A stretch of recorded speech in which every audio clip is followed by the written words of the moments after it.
हमारी खुदावन यस्सु की अंजील मुक़द्दस मत्ती के मुताबिक उसका 12वां बाब 40 से 50 आयत तक। एक दिन यस्सु जब हजूम से बातें कर रहा था तो देखो उसकी माँ और भाई बाहर खड़े थे और उससे बात करना चाहते थे। तब किसी ने उससे कहा कि देख तेरी माँ और तेरे भाई बाहर खड़े हैं और तुझसे बात करना चाहते हैं।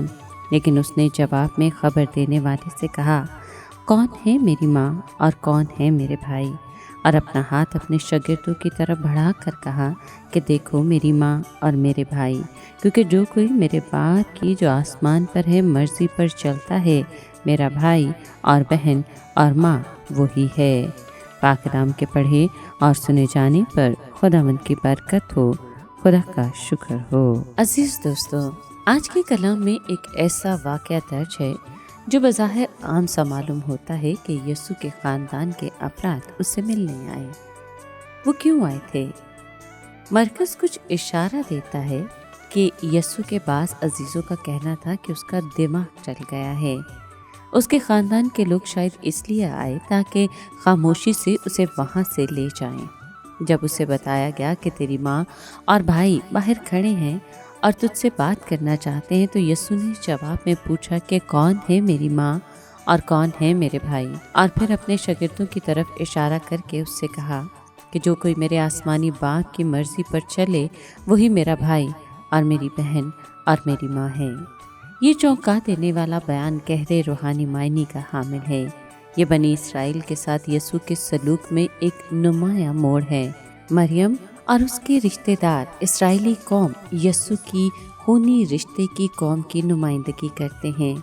अब तक वो अपनी खिदमत को बड़ी हद तक इसराइल के घराने की खोई हुई भेड़ों तक महदूद रखे हुए था, मगर ये हकीकत वाज़े होती जा रही थी कि उसके अपने लोग उसे कबूल नहीं करेंगे। अपने मसीह मौत के सामने झुकने की बजाय फरीसी इल्ज़ाम लगा रहे थे कि वो शैतान के कंट्रोल में है। चनाचे अब यस्सु एक नए निज़ाम का ऐलान करता है।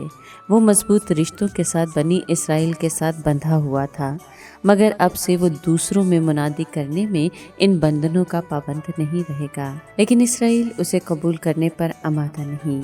चनाचे वो उन लोगों की तरफ रजू करेगा जो उसे कबूल करेंगे।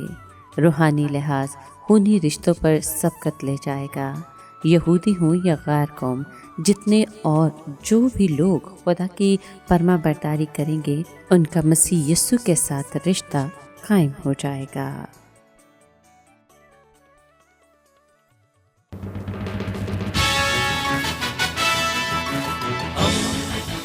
दोस्ती का पैगंबर, रेडियो वेरितास एशिया।